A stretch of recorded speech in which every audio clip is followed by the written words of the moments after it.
Hello, everybody, and welcome back to The Open Shelf. I'm Willem, And this is Mehdi. and today we're exploring the principle of human-centered priorities. The whole thing about taking care of people, products, and profits in that order. I feel in today's day and age, this has become very, very important as a concept and as a principle to essentially leave, seeing that it is just very chaotic at the moment for everybody, I feel, to a certain extent. And if you've ever felt guilty about protecting your team from unrealistic deadlines, I think this episode might just be for you.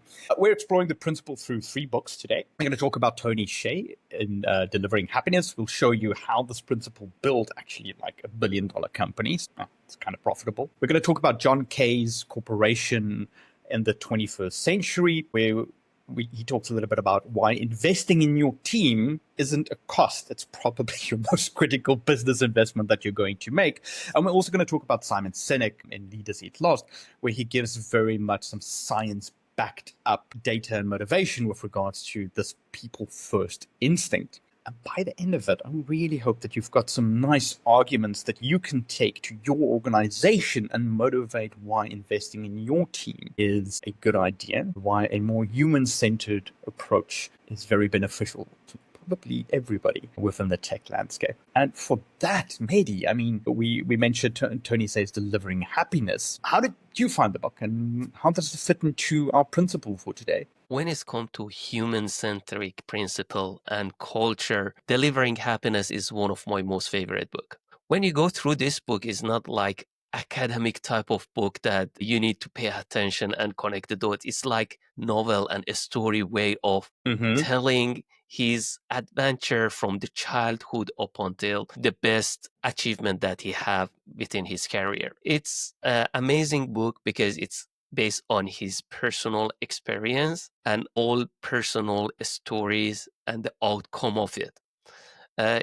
One of his adventure was link exchange, that he and one of his colleague, both they was working in Oracle. They resigned and start their own venture, and they get the offer after 5 months or so for $1 million, and they decide not to sell it. After 5 months, we get such an offer. It means it have potential. And after a few more months, they get another offer from Yahoo, $20 million.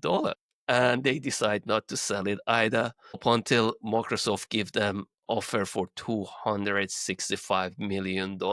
And they sell not because they wanted to sell, because the place was not anymore fun to work. And he articulate what does that mean? What is culture mean? What does it mean that you feel belonging within the organization, and how you replicate that human-centric point of it within the organization? He decide not to invest further on link exchange because of the culture and human-centric point of it. At the initial point, they just bring really motivated people that they know to their organization up until they get large enough and anybody show up within the organization and start bringing the culture and the human-centric point of it to point of deterioration. And when it get there, not only he sold the company, as a founder, Microsoft, when they bought them, they released 20% of his share after 1 year if he stay with the organization. That was a deal. And he decided not to stay. Like we are talking about $8 million or so.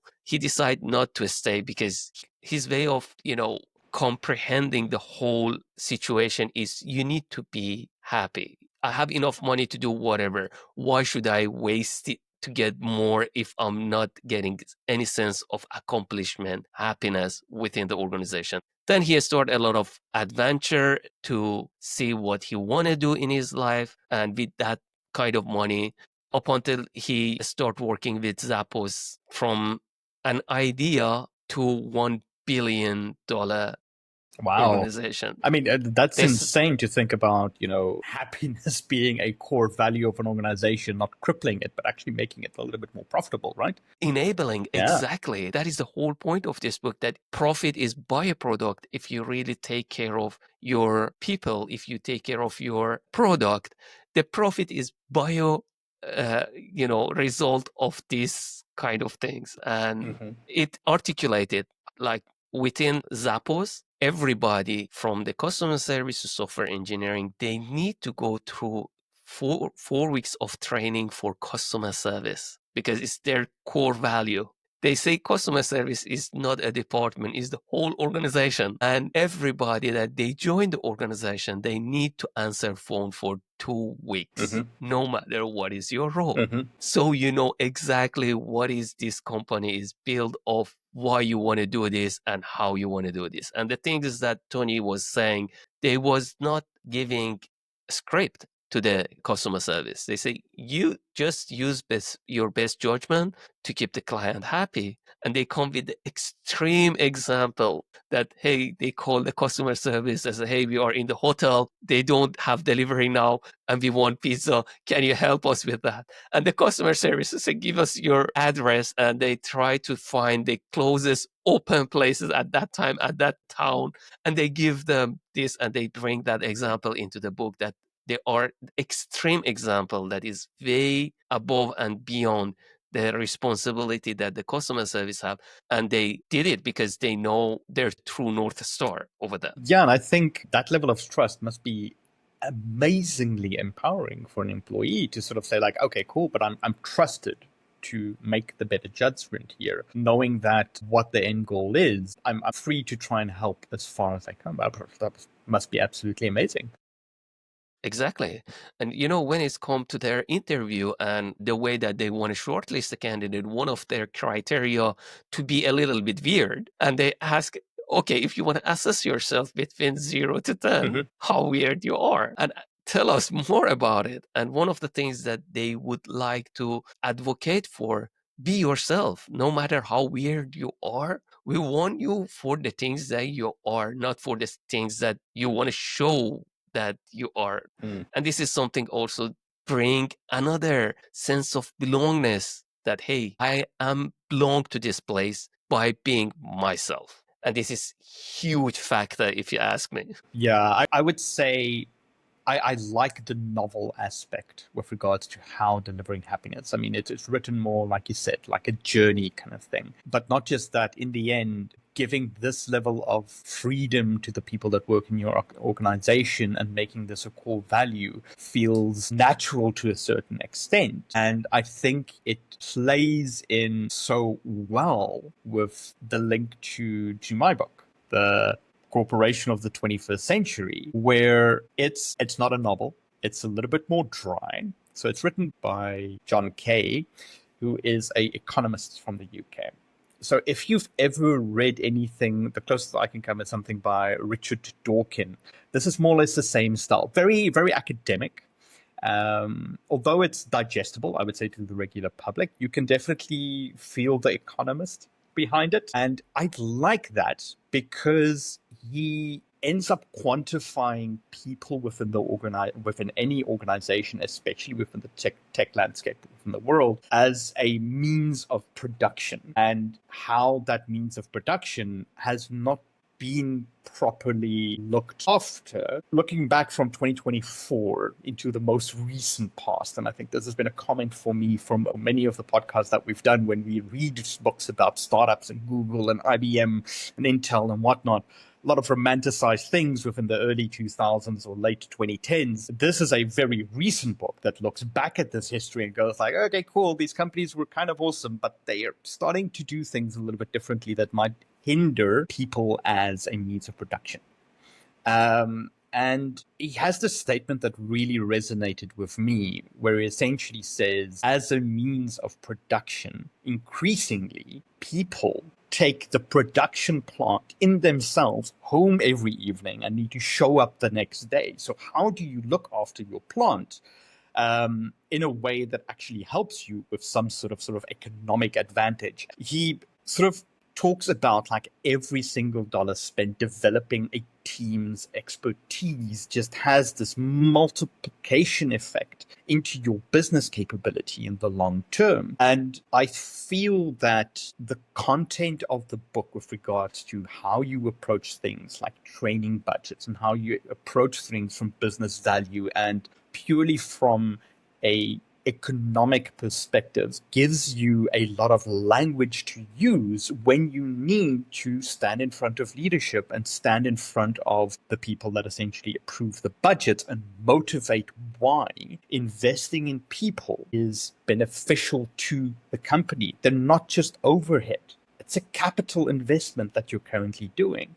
And from Kay's perspective as well, it gives you a lot of examples from current companies where heavily investing in employees actually essentially then scales into the company's competitive advantage as well. And this economic foundation that's very much connected to, the science behind, when you make people happy, there's a tangible effect where people don't dread waking up in the morning and having to be 8 hours in a place to just deliver arbitrary value. And I think maybe this leads very solidly into what Simon says, right? Exactly.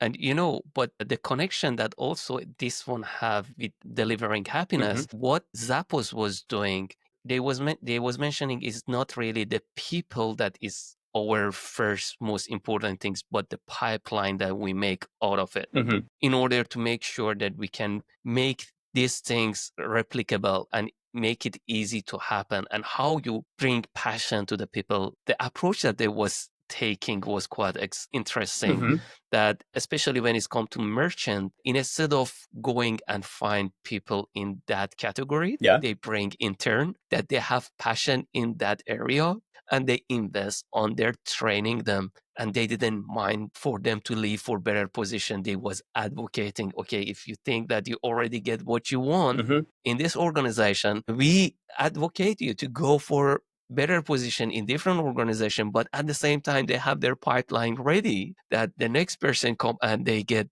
the position over here. It goes hand in hand together. It's a science that you need to really understand what brings happiness and how is that Maslow hierarchy look like. You cannot jump into the highest level, but building on top of each other. Yeah, and I also sort of agree here because, I mean, in the end, if we look purely at the KPI, people spend 8 hours of the day, 5 days a week in the office. But 100% utilization of the time they spent in the office does not necessarily equate to any form of product. I mean, I've been a box ticker before in my life, and really, if I was honest to myself, and normally I was adding absolutely zero value within the 8 hours that I was sitting there within the company. So, would you rather have a passionate 100%, 80%, 60% sort of pure dedication, passion from an employee being put into 100% utilization, or would you have it at 0 or 10%? This I think is sort of makes a big difference in the long run, and just normal KPIs don't just show that, right? And I mean, exactly. This is this is also why I like the 21st Century Corporation, the book, as much, because it tries to quantify that more in terms of a tangible measure than just 8 hours a day in an office, and then you've got a productive employee, which is rarely to never the case, right? Exactly. And the transition that we have from this 21st century to Simon Sinek, Leaders Eat Last, is like Simon bring different perspective over here. He's like mentioning the problem is not management but leadership. People, they don't go to work hoping somebody manage them, but somebody lead them. And what make really good leader, Simon is always taking extreme example when it's come the stake are high, when it's in military, marine, like when people life is on stake, to showcase what is the real leader look like. And he have quite a lot of example within his book that what makes leader is put other people priority ahead of itself. It sacrifice from his own time, effort, and everything to ensure that the rest of the people, they are even people that they don't know closely, not they are even in the team or same squad, but they're taking care of them because who they are. Like there is this book called Tribal Leadership that Simon also talk about it. They they bring leaders into different level, and there are leaders that they are level 5 leaders. And level 5 leaders, what make them apart, they don't care whether they have anything in it for them or not. They do the right thing. It's, let's say, it's the last day within the organization that they're working, and still they try to do the proper handover. Still they try to close whatever they was responsible for. I had few example of working with this sort of people that they have this accountability. Slavomir was one of them. We worked together with him, if you recall. Yep. And up until the last day, he was really taking the responsibility, although he come to our organization as a consultant, but he had this sense of ownership that, hey, this is something that I done and I want to just hand it over properly. Up until the last minute, let me put it this way, he was working to just close whatever pending item he have in his bucket. Also, I was in another organization, same situation. I had a colleague called Johan. He was with the organization also as consultant. He was doing fantastic job up until the last day. He had better visibility on the whole ecosystem of that organization, better than all the permanent employees to that extent. Yeah. And that's what make them apart. Definitely. And I think when I look back at my sort of experience, the first couple of years as a consultant was that sort of stress, latent stress that's there. I was very fortunate in that I had very strong leadership within the company that I joined at that stage. Although you were very much solo with clients, you had a good foundation that you can fall back on. I really struggled with burnout, and to a certain extent, cortisol. And I think people tend to miss the fact that we are basically, biological mech suits being piloted by a brain trying to, just exist in freedom. And hormones play a very big part in how we coexist with other peoples as well. And I mean, cortisol for me was a major challenge because at some stage I became extremely overweight. Doesn't really matter what you do. That levels of stress does not constitute a healthy human being in the long run. And I think if you look at most of the environments we're going through, we could use a lot more of the good part of what Simon mentions from the actual physiological science map part of it, meaning endorphins, dopamine, serotonin, oxytocin, these kind of like things that we normally have to motivate us to not just engage with something, but actually work as a group better together instead of the overloads of cortisol we currently have. The world is a very stressful place at the moment. And yes, I understand that Simon uses very extreme examples here, but I mean, he's trying to do that to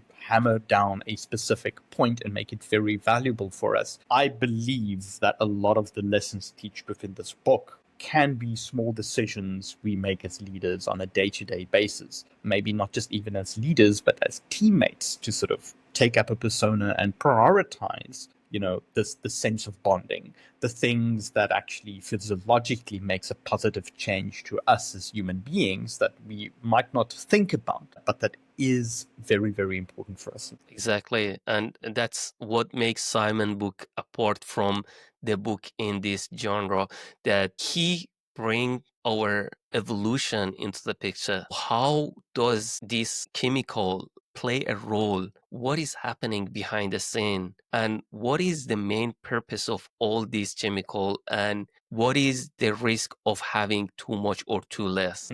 If some of them eliminated, that bonding is not going to be there. If it's too much like cortisol, it's their benefit is for short period, and if it's longer the period, it's not only helpful, it's harmful. That's what make Simon book is quite different from any other book in this genre. I really like the way that he describe it and bring example not only from now, but even from when we used to be hunter-gatherer and how it was playing its role, and it's built into our ecosystem in a way that whether we want it or not, it's there. Yeah. And if we don't use it to our advantage, it start working to our disadvantage. Definitely there. And I think this for me also overlaps so beautifully with the corporation of the 21st century, where your you're in a position to have a new sort of, let's say, language that you can speak about, where if you talk about dopamine, why do we celebrate the short wins? Why do we want to achieve certain things? Why is it important to invest in your employees when certain things are essentially done? It's, again, to just bump that dopamine. It's there to make them feel as though they've sort of like achieved something, right? The serotonin side of things, if a company invests in me, it gives me the sense of pride. I belong more to this group, to this tribe of people, because I feel that I am a core part of this machine. And I think this is for me what's quite nice about that book as well, because it gives you the means to steer into what Simon is sort of saying are core building blocks for us as just biological beings. Right? Exactly. And this is the science also, that they make the organization take into consideration all this aspect. Really good founders, good leaders, good executive, they know all this stuff in a way that they design the organization in a way that they can use all these factors to their advantages. And also within Simon book, he talked about this concept of 150 people. Usually the tribes used to be 150 people. There is Dunbar number, that Dunbar did this study and proved that when the organization, it grow more than 150, the whole ecosystem is going to be changed. And we have seen organizations that they grow up too fast. They did not take all this into consideration. They could not really stay profitable, or they eliminated in a way or another, because it's totally different ball game. One of the example that in Simon book he mentioned, said there was this person that was going to his own organization and he had faces that never seen before, and it's become a red light for him, and it started breaking down even without knowing Dunbar concept. It's start breaking down to different branches, maximum 150. They are functioning profitably for quite a while. These are all the examples we can learn from. The study is done, the example is there, and take advantage of it for your own organization if you're a really decision maker. I would say so. And if we talk about decision makers within companies, a sort of personal situation from my side is I've always tried to invest very heavily in my own personal training. This means after hours, a lot of my personal budget with regards to going into certifications, understanding certain subject matter deeper. And it's always been very hard for me when you speak either directly to leadership and HR, that it is very hard to motivate for training for employees. If we talk about these leaders within a company, I think very importantly to highlight is that if you are a listener to our small little podcast and you work in HR and you work in a position where you can approve training budgets for your people, these 3 books highlight why this is a good idea. These 3 books highlight why cutting the training budget as the first point of cost cutting makes almost 0 sense.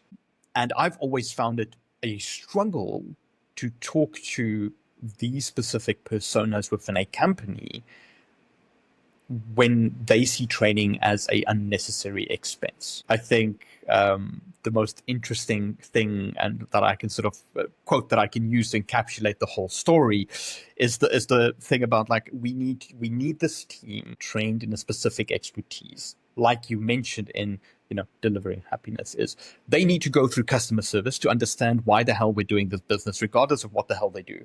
Like, yeah, but we can't really do that. Training's expensive. And, if we train them, what did they leave us?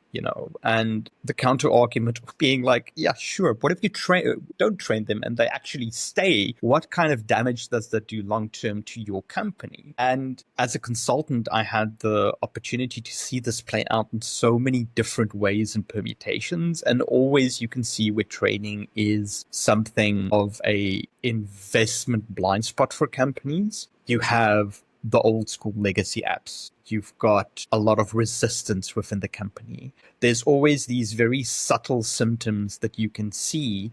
And I feel now that we've sort of done these 3 books as a whole, if this information was available to me earlier in my career, I would have had a different tool belt of not just arguments, but of communication to talk to these levels of leadership within either HR or in management, to try and explain to them the feelings or the things that I saw out of my experience where this isn't a good idea not to invest in your people long term. So for K, the corporation of the 21st century, the one economic argument that I extracted there was like our people, the people working there, your knowledge workers, your production plants, take that plant home every single night. So look after it. Because as with office building, if you don't have maintenance, if you don't invest in it, your factory is literally going to start degrading. And just because it's people doesn't necessarily mean that you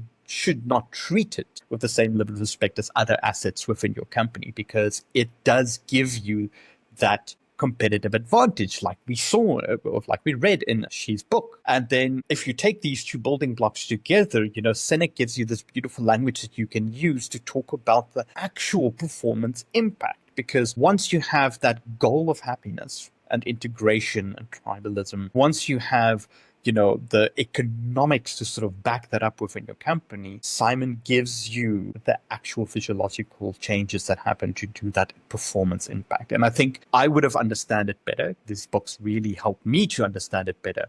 And not just that I understand it better, but that I can have a budget conversation where, not investing or 500 euros or we'll give them a day off, but they need to buy the course themselves kind of arguments, kind of like thing, does not help the company in the long run. And maybe like you mentioned, if your heart is no longer in it, let's help you move on, because we want the 60 to 70% hardcore, passionate engagement in what you do instead of the 100% attendance for the week. What do you think? Exactly. That's my personal experience. What did you sort of personally No, experience? this is something that it's really worked for Tony, and I came across a lot of scenario that try to make people passionate about what they want to work. But if you look at the reality, it's not really practical to make a person passionate. It might have the tools, but if they want to use it, there is not much you can do. But working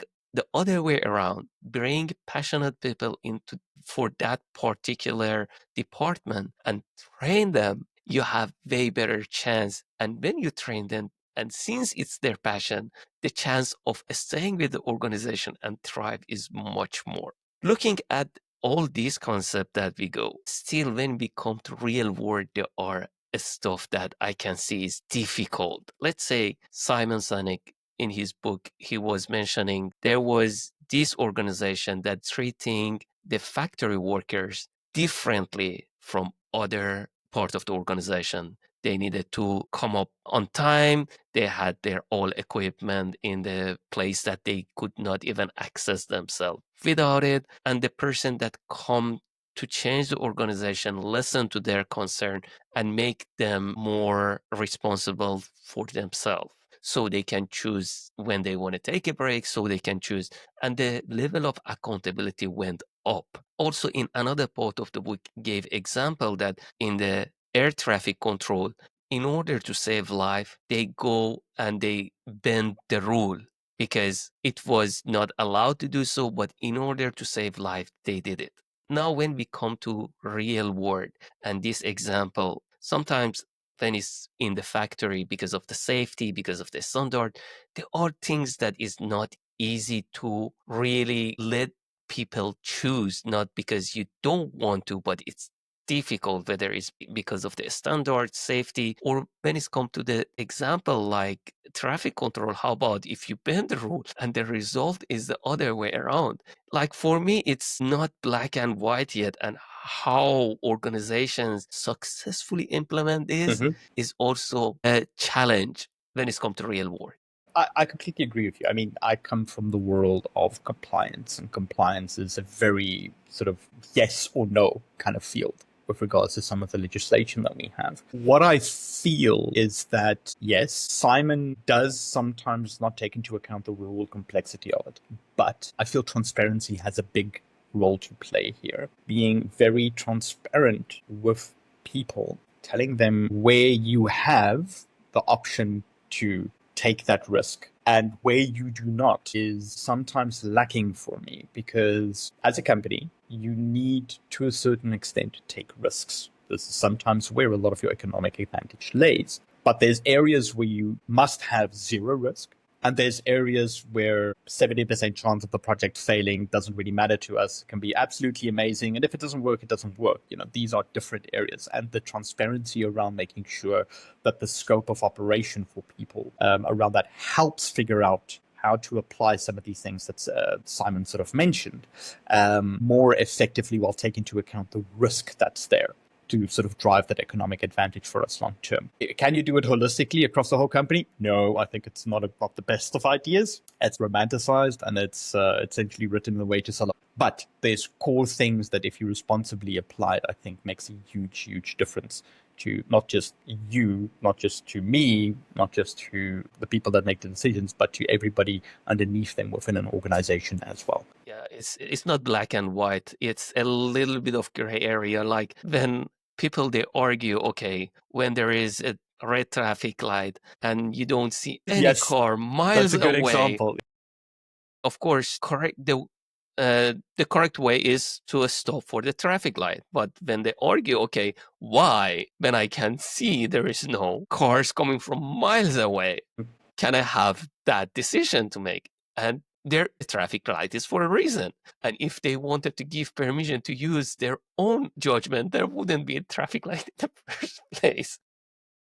That is a very, very good example, because, I mean, it's a compliance issue, is it not? But I mean, at the same goes for Kay. So is the book advocating for better investment into people as one of the assets within a company? Oh, for damn sure. Does it mean that tomorrow you cut the budget of marketing and product development and R&D and everything and just put it into people? No, just exactly. Be responsible with regards to how you implement it. And I think if our listeners really want to hear an interesting chat with regards to potentially how you can implement these kind of things, is having a listen to our episode about OKRs, where once you look at OKRs and how they're tracked, maybe that's a good measuring component to implementing a subtle change like this and slowly rolling it out over a longer period of time, and then seeing how that helps the company long term, and if that helps the company long term for you. I think this is a more responsible way of doing that implementation. And I mean, the conversation with Ped was absolutely awesome in any case. So I would recommend the listeners listen to that. Maybe there's some cool ideas that they can essentially then use to implement maybe some of these things responsibly and then measure it long term. Exactly. I totally agree with that. From my point of view, it's an art to do this in a way, because they give you principle and they base on those principles you make your best judgment. Like there is this book, Team of Teams, that they was articulating between the US and Iraq war. US, although they had the best equipment and all the best tools, they was lagging behind. They could not really be functional. And the general of the war write this book that they find out the command and control that used to be working is not going to work anymore. It's talking about decentralization and talk about a lot of different management book and how they give the decision-making power to empower them rather than make things worse. But still, it's an art, and how you communicate that one in a way that work for you against you is something that you need to figure it out. No, I 100% agree with you there. There we go, matey. I mean, for our listeners, the takeaway is this. As your reading guide for the next couple of weeks out of this episode, we're going to start with Leaders Eat Last by Sinek for confidence and scientific baking. Yeah, and I think then you essentially roll that into delivering happily from outside for this practical cultural implementation with regards to how he did it. And then you can pick up Kay 21st century for business case training and budgets. Exactly. And then each book gets you this little bit of a different tools to actually live this very human-centric principle. And how it can help your people and how to prepare them for success. I mean, it's not just soft stuff. This is a core strategic approach to competitive advantage in our industry, right? Exactly. Until next time, Uh-huh. keep those principles sharp and subscribe for our channel to get notified for our next upcoming podcast. Yeah, that's a wrap. Everybody, thank you so much for joining us, Mehdi. Until next time, cheers, everyone. Cheers. Goodbye. Bye.